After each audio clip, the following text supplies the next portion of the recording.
Well, guys, still on Nnamdi Kanu's case, and this one today is going to be hot. Today is the 19th day of November, just a day, less than 24 hours right now, to the day that Nnamdi Kanu is supposed to face judgment by Justice James Omotoshon. This is just less than hours before the proposed judgment day set by Justice James Omotoshon. And as we speak right now, we know that yesterday some US observers came into the country, and today another batch of delegates from the USA have arrived. And this time, things started. Personnel from USA, which are military veterans, have entered into Nigeria. Who are these people? What are their objectives for being here? Let me show you what we have on our desk. A particular group of American veterans of Igbo descent, known as AVID or AVID, is involved. AVID is a US non-profit registered as a 501 section subsection 19 organization. These are American veterans, people who served in the US Armed Forces but are of Igbo descent. It means say people who were soldiers in the United States but then be Igbo by tribe, meaning say na Nigerians will be Igbo come join the US Army, and them now form this organization. Now, if you are Igbo American veteran, you might be under this AVID group. These people are now taking actions nobody saw coming. They say actions will be taken and petitions will be sent. They have issued warnings in writings to the president and to Justice James Omotosho, but the warnings were ignored. For the sake of clarity, we did research to see how they reached out to the Nigerian president regarding the case and the release of Nnamdi Kanu. We found that AVID reached out to the president on 3 different occasions before escalating. First warning was on 9 December 2024 at about 6:50 a.m. AVID issued a declaration demanding Kanu's release on or before 25th December 2024, which is Christmas Day. That deadline passed without action. Now, the second warning came on 27th February 2025. AVID issued another public demand for the unconditional release of the IPOB leader. Again, this was also ignored. Third warning, which was on 21st October 2025, after Nigerian security forces arrested Kanu's brothers and lawyers during a peaceful rally. A diaspora group again demanded release. That was the third notice. After 3 written warnings, AVID says they will no longer only warn, they said they will act. They are military veterans, so of course there is a high length at which they are respected and valued.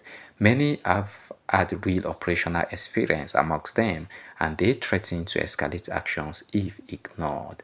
At some point, Donald Trump classified Nigeria as a country of concern. AVID then upped the stakes.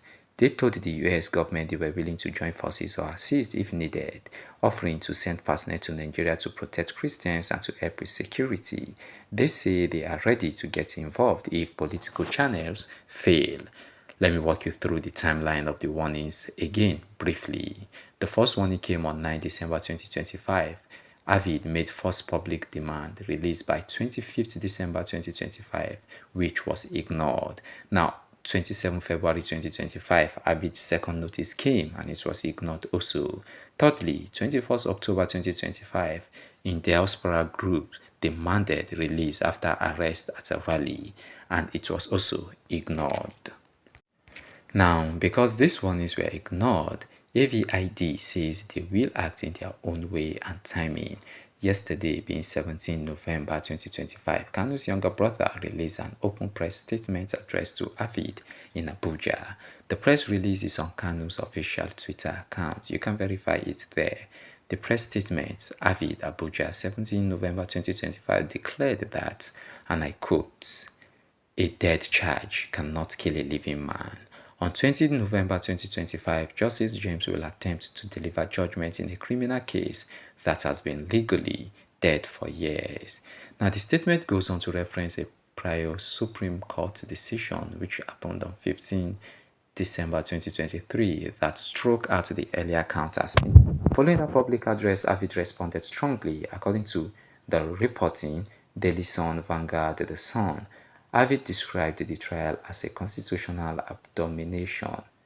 AVID describes the trial as a constitutional abomination dressed in judicial robes. AVID's president, Dr. Severa, or similar, see official statement, said Kanu's case is not a fair trial and warned that if Nigerian authorities proceed, AVID and other international observers will have to intervene. AVID made it clear they've already lobbied on Capitol Hill, met with US congressmen, and urged that Nigeria be designated as a country of particular concern for human rights and religious violence. They even told former President Trump's camp that they could assist in protection and protection operations if political avenues are authorized.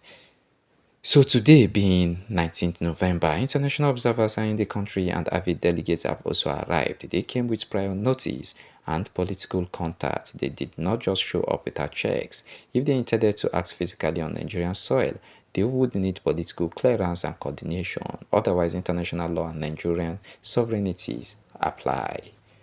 As at the time of recording this morning, Justice James had not yet made a public move to call off or postpone judgment. No definitive court announcement has been made, and Federal High Court filings still showed the 20 November date. If the Supreme Court or the Court of Appeal issues an order, that would stop it, but absent of that, the judgment day was set to go ahead unless Justice James himself chooses to adjourn the case.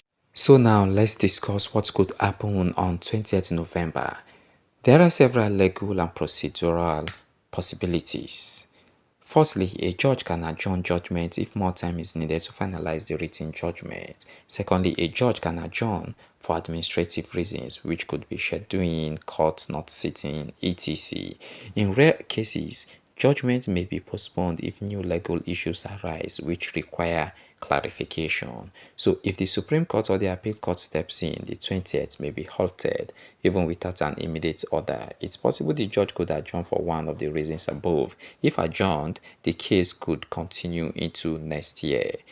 We used AI-assisted intelligence to model outcomes. AI suggests there is a real chance that judgment could be delayed because of Kanu's legal moves, but without an appeal court order or a judge decision to adjourn, it's not certain.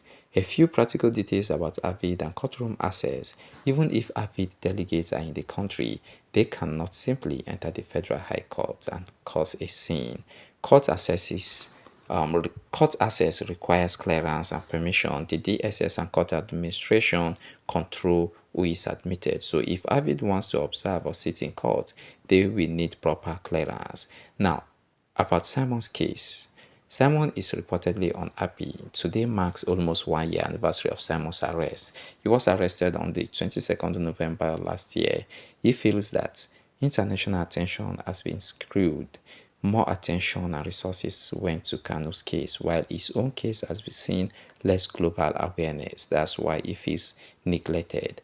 But you cannot fairly compare Kanu and Simon directly. They have different circumstances and routes to international attention. The public response often follows the schedule and prominence of cases. When a case hits judgment day, global attention spikes. If you are watching this and want to send a message to Simon through this channel, leave a comment below. We'll read it out. I will pin the most sensible, on-point comments and address it. People should not assume Simon has been forgotten. The pattern of public attention varies by case timing. This is the first video of the day. If anything else happens later, we will post a follow-up. Don't forget to subscribe and turn on notifications. Tap the bell and select all so you receive every upload. Notifications are all for free. Finally guys, if you missed our earlier coverage of US observers, find the video titled Breaking American Observers Arrive in Nigeria. Find that video in our channel's video section. The update includes an illustrative image and a brief breakdown of who arrived. I will add a link to that update on your screen soon. Thank you for watching this video. Stay tuned and be blessed in everything you do. See you on the next update. And this is Baz News signing out. And thank you for watching, and please like and subscribe.